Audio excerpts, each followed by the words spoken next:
गीता अध्याय 7 श्लोक संख्या 9। पुण्यो गंधा पृथ्व्यां च तेजश्चास्मि विभावसौ जीवनं सर्वभूतेषु तपस्सास्मि तपस्विषु। कल भी हमने पढ़ा था भगवान कहते हैं जो भी ये भूत होते हैं उनके अंदर जो रस, जैसे जल में जो रस है और उसमें तेज है, जो अग्नि में जो तेज है, प्रकाश है सूर्य चंद्रमा में, वो मैं स्वयं होता हूँ। आज क्या बता रहे हैं? पुण्यो गंधा पृथ्वीयां। ये कल कर चुके थे श्लोक, शायद मुझे याद आ गया, किसी ने नहीं बताया। चलो, गीता अध्याय 7 श्लोक संख्या आज है 10। बीजं मां सर्वभूतानां विद्धि पार्थ सनातनं बुद्धिर्मास्मि तेजस्विनाहम्। बुद्धिर्मताम् अस्मि तेजस्विना अहम्।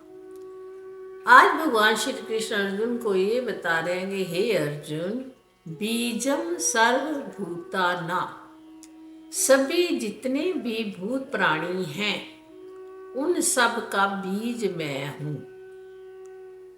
विधि मैंने तू जान, पार्थ मैंने हे अर्जुन, सनातन बीज, सदा से चला आ रहा।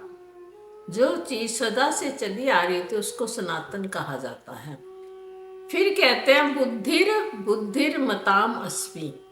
जो बुद्धिमान लोग होते हैं उनके अंदर जो बुद्धि होती है वो भी अर्जुन मैं ही हूँ। और तेजस्विना अहम। जो तेजस्वी व्यक्ति होता है उसके भीतर जो तेज छलकता है वो भी श्री कृष्ण कहते हैं कि वो मैं ही हूँ। वास्तव में हमने समझ तो लिया है कि हमेशा ही भगवान ये कहते हैं कि सब कुछ मैं ही हूँ, मेरी सत्ता के सिवाय संसार में कुछ और है नहीं, ये सबको पता चल चुका है। परंतु वो अपनी एक एक विभूति को, जैसे हम किसी को अपनी बातें बतानी हो ना, अपनी प्रशंसा करनी होती है या अपने बारे में बहुत व्यापक बताना पड़ता है किसी को, भाई तुम मुझको ये मत समझो कि मैं खाली एक बिजनेसमैन हूँ, नहीं, मेरा ये वाला बिजनेस भी है, मेरा कपड़े का बिजनेस है, मेरा फैक्ट्री है, मेरे पास दुकानें हैं, मेरे पास इतनी प्रॉपर्टी है, उन सब का मालिक मैं हूँ। बताते हैं ना कि ये लोग जिनके पास बहुत कुछ होता है, तो हालांकि हम उसके तेज से, उसके व्यवहार से भी जान जाते हैं कि ये व्यक्ति बड़ा ही धनवान है। परंतु धनवान व्यक्ति जब अपने धन के बारे में लोगों से चर्चा करते हैं तो वो भी ऐसे बताते हैं कि खाली मेरे पास एक ये चीज़ नहीं है, मेरे पास अनेक प्रकार के कार्य हैं। और आज मैं इस, जैसे टाटा बिरला है, ये मैं इसलिए यहाँ पे खड़ा हूँ कि मैंने अपने सारे जीवन में बड़ी ही मेहनत करी है। ये तो भूतों की बात है। अब परमात्मा ये कहते हैं, ये जो मैंने पहले श्लोक में बताया था कि भगवान कहते हैं मेरी दो प्रकार की प्रकृति होती है, एक परा प्रकृति है और एक अपरा प्रकृति है। अपरा मैंने जो भगवान ने स्वयं बनाई है, और परा जिसमें स्वयं बैठ जाता है। फिर अपने आप बनाकर फिर उसमें अपने आप बैठ जाना, तो भगवान क्या हुआ? सब में फिर भगवान बनाया भी उसने और चला भी वो स्वयं ही रहा है। आप देखते हो जैसे एक वृक्ष होता है, वृक्ष कैसे उगता है सबको पता है। जब तक उस पर बीज डाला जाता है तब जाके एक वृक्ष उत्पन्न होता है। अब वो बीज की जो सत्ता होती है ना, जैसे बीज अंकुरित हो जाता है तो बीज क्या है? दिखाई नहीं देता, नहीं देता ना। फिर क्या बन जाता है, अंकुर से फिर तना, तने से फिर मोटा तना, फिर शाखाएं, फिर पत्ते, फिर फल, फिर फूल। तो वो बीज क्या हो जाता है, लुप्त हो जाता है, दिखाई नहीं देता। नहीं देता ना किसी को कि ये जो वृक्ष कभी बीज था। अंत में भी जब वृक्ष सूख जाता है तो फिर उसका बीज बन जाता है, परंतु मध्य में वो बीज स्वरूप जो वृक्ष होता है वो हमें दिखाई नहीं देता। बीज दिखाई नहीं देता, सिर्फ हमें शाखाएं और पेड़ पौधे फल दिखाई देते हैं। परंतु परमात्मा अपने आप को कह रहे हैं कि मैं बीजम सर्वभूतानां, इसकी सिद्धि कर रहे हैं। वो कहते हैं जैसे कि सृष्टि जब उत्पन्न हुई, बीज रूप में मैं ही था, मैं ही सृष्टि को उत्पन्न करने वाला हूं। जैसे पेड़ में हमें फिर दिखाई नहीं देता, परंतु परमात्मा जो है स्थिति करने में भी कहते हैं मैं ही हूं। सबका पालन पोषण करने वाला भी मैं ही हूं। और अंत में जब अपने में लय कर लेते हैं तो कहते हैं कि मैं ही सबको अपने भीतर बीज रूप में रख लेता हूं। जब सृष्टि का कल्प का फिर उदय होता है, उन्हीं के कर्मों रूपी बीज को लेकर मैं फिर सृष्टि को उत्पन्न करता हूं।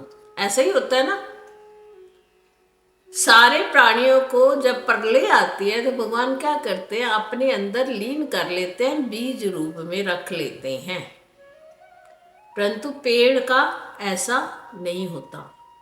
इसलिए परमात्मा का जो प्रत्यक्ष दिखाई देता है कि पूरी सृष्टि में परमात्मा के सिवाय कोई नहीं है,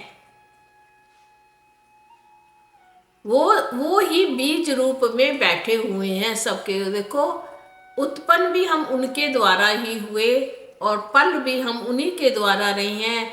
अगर वो चेतन ब्रह्म बीज जो है हमारे से थोड़ी देर के लिए भी जुदा हो जाए तो हम शव बन सकते हैं। तो इससे सिद्ध होता है कि परमात्मा जो है वो ही सभी भूतों के बीज हैं, और जो प्रत्यक्ष दिखाई नहीं देते परंतु अपरोक्ष है, वो मिला हुआ है हमारे साथ। परमात्मा इतना मिला हुआ है कि हम उसको देखना भी चाहें तो इन आँखों से हम परमात्मा को देख नहीं सकते, क्योंकि इतना अपरोक्ष है। कोई कहे कि पानी में, दूध में पानी मिला हुआ है, तो कोई दूध और पानी को अलग कर सके, दिखा सकता है? नहीं दिखा सकता ना। ऐसे परमात्मा हमारे साथ बिल्कुल मिले हुए हैं। बीज रूप से परमात्मा ही है, बीजम सर्वभूतानां। यहाँ पे भगवान ने सिद्ध कर दिया है कि मैं ही सारे भूतों का बीज रूप हूँ। अर्जुन, तो फिर तू किस बात की शंका करता है? तेरी शंका व्यर्थ है कि ये लोग मर जाएंगे, जबकि बीज का कभी नाश नहीं होता। नहीं होता ना, बीज का कभी नाश नहीं होता, परमात्मा का कभी नाश नहीं होता।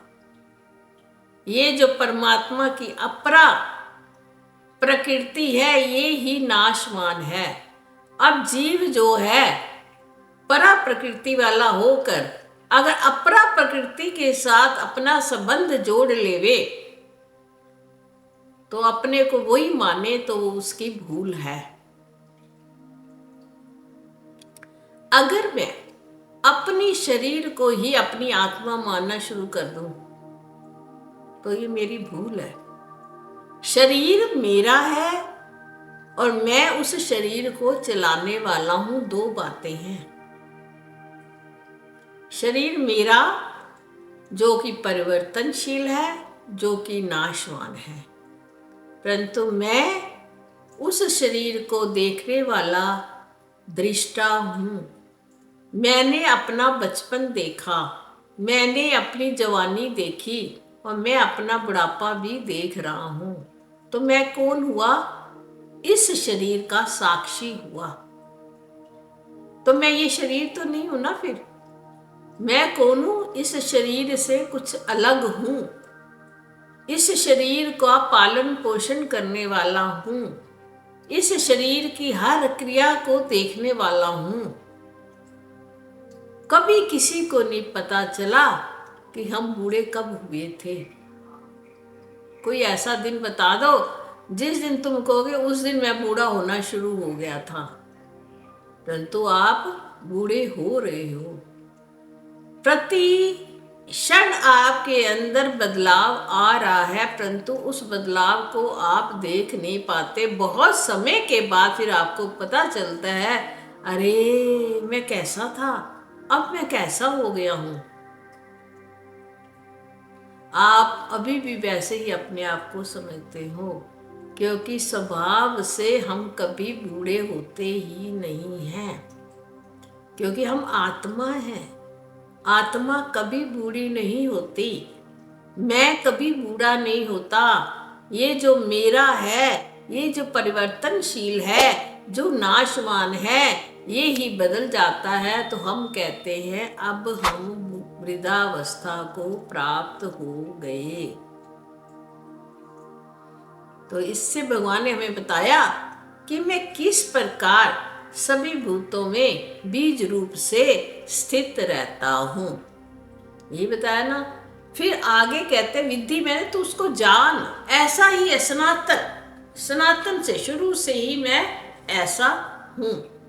फिर दूसरी बात भगवान कहते हैं बुद्धिर बुद्धिर मताम अस्मि। अब आप देखते हो कोई व्यक्ति बड़ा बुद्धिमान होता है, कोई व्यक्ति बड़ा मूर्ख होता है। अगर हम अपने आप को शरीर माने, व्यक्ति मान लें, क्योंकि व्यक्ति शरीर, तो बुद्धि तो सब में भेद नजर आएगा। वास्तव में बुद्धि केवल एक ही है। अब किसी की बुद्धि तीव्र है, किसी की बुद्धि थोड़ी कम होती है। वो किस कारण होती है? वो अपने पूर्व संस्कारों के कारण होती है। अगर हम बीज रूप से सोचे तो सबकी बुद्धि एक ही होनी चाहिए और एक ही होती है। सब चाहते हैं कि मैं बुद्धिमान बनूं, कोई ये नहीं चाहता कि मैं मूर्ख बनूं, क्योंकि सबकी बुद्धि एक है। परंतु ग्रहण करने की योग्यता जो होती है वो सब में भिन्न भिन्न होती है। भगवान कहते हैं किसी भी बुद्धिमान को अपने ऊपर क्या अभिमान नहीं करना चाहिए, क्योंकि सभी जितने भी जीव हैं, जो उनकी निर्णय करने की शक्ति, जो बुद्धि है, वो सब में मैं ही हूँ। वो बुद्धि मैं ही होती हूँ। मैं यानी मैं परमात्मा हूँ। सबकी बुद्धियों में बैठकर मैं ही सबकी बुद्धियों को चलाने वाला हूँ। इसलिए भगवान क्या है, बुद्धियों में जो बुद्धि तीव्र होती है वो भगवान कहते मेरे ही द्वारा होती है। मैं चाहता हूँ, क्यों चाहता हूँ? इसके पिछले पूरे हिसाब किताब को देखकर कि ये जीव बुद्धिमान बने, इसलिए मैं उसकी बुद्धि को तीव्र चलाता हूँ। और किसी के पिछले कर्मों को देखकर उसकी बुद्धि को मैं कम कर देता हूँ, क्योंकि सारा ये जगत कर्मों का खेल है। संसार में जितना कुछ नजर आ रहा है सब अपने अपने कर्म भोग रहे हैं। ये सारा संसार कर्मों की खेती है। जैसे हमने कर्म किए हैं वैसा ही फल बन रहा है और वैसा ही वृक्ष है। अब बीज कौन सा डाला हुआ है? बुद्धिमत्ता का अगर नहीं डला हुआ, ये जो वृक्ष बना, भूत बना, जो ये जीवात्मा जो बनी, ये शरीर जो बना, अब इसका जो बीज था कम बुद्धि वाला था, तो फिर तीव्र बुद्धि कैसे हो सकती है ना? क्योंकि बीज ये, अब हम देखते हैं ना, कभी हम कोई बीज उगाते हैं, किसी का फल तो बड़ा कड़वा निकलता है और किसी का बड़ा मीठा निकलता है। एक आम उगाए और आम के बीज भी एक ही डाले, पर कोई आम रस वाला है, कोई ऐसे हो जाता है, कोई खराब हो जाता है, तो क्या हुआ? भगवान रूपी बीज तो सबके अंदर एक ही होता है, परंतु कर्म सबके भिन्न भिन्न होने के कारण सभी जीवात्माएं भिन्न भिन्न नजर आती हैं, परंतु उसमें एक जो है, वो जो चेतनता है, वो सबके अंदर समान रूप से होती है। बाकी जितनी भी जो बुद्धि मन ये सब क्या है, जड़ है, ये परमात्मा के अधीन है सब कुछ। तो वो सबकी भिन्न भिन्न होती है, सबके मन के संकल्प भिन्न होते हैं, सबकी बुद्धि भिन्न होती है, सबकी अहम की भावना भी भिन्न भिन्न होती है। तो भगवान ने यहाँ पे कह दिया, बुद्धिर बुद्धिर मताम अस्मि, सभी बुद्धिमानों की बुद्धि अर्जुन तू मुझको ही जान। अगर तू अपनी बुद्धि लगा रहा है ना, तो वो भी मैं ही लगा रहा हूँ बैठ के। तेरे को भगवान ने क्या करा, अर्जुन को मोहित कर दी थी बुद्धि उसकी। अर्जुन की बुद्धि को मोहित करने वाले भी श्री कृष्ण थे। अर्जुन की बुद्धि को अब समानता में लाने वाले भी श्री कृष्ण हैं। क्यों है कि वो ही सबके बीज हैं, वो अपनी मर्जी से ही सबको कर्मों की गति के अनुसार घुमाते रहते हैं।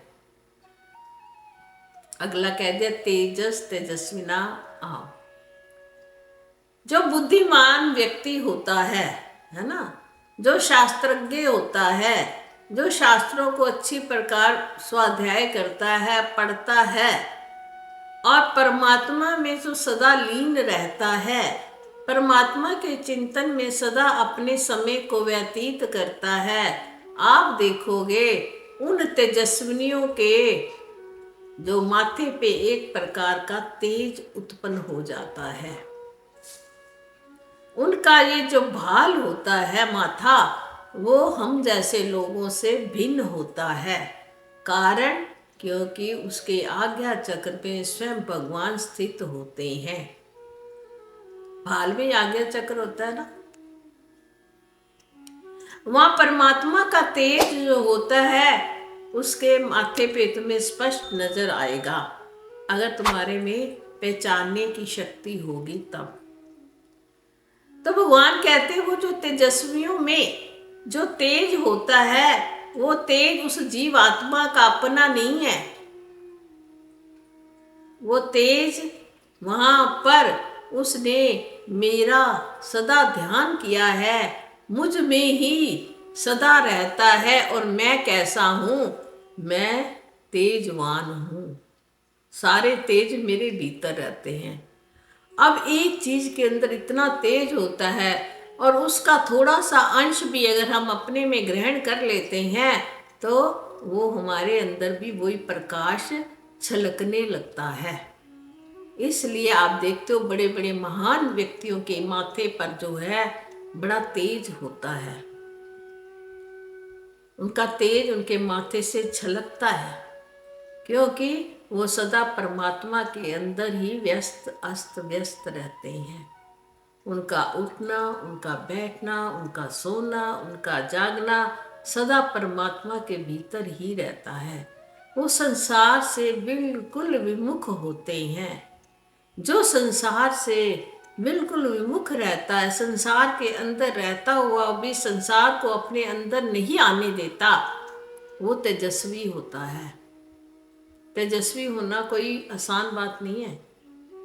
तेज सबके भीतर है, वो तेज तुम्हारे अंदर भी है, वो तेज मेरे अंदर भी है, परंतु जागृत जो करता है उसका स्पष्ट नजर आता है। जो सोया ही रह जाएगा तो फिर उसका कहाँ नजर आएगा। जागृत अवस्था में सभी चीजें अच्छी लगती है ना, और सुप्त अवस्था में क्या होता है, सब सोया रहता है। ऐसे ही जो संसार से जागे हुए हैं, परमात्मा की ओर से सोए हुए हैं, तो उनके जो भीतर का तो तेज है अर्जुन, वो इतना प्रकाशमान नहीं होता जितना कि एक तेजस्वी का होता है। और उस तेजस्वी के जो तेज होता है वो मैं स्वयं हूँ। इस प्रकार भगवान ने सिद्ध किया मैं किस प्रकार सभी जीवों का बीज रूप हूँ। बीज जैसा होगा वैसा ही आगे वृक्ष होगा, और वैसा ही वृक्ष होगा तो फिर वैसे ही फल लगेंगे। हरिओम तत्सत।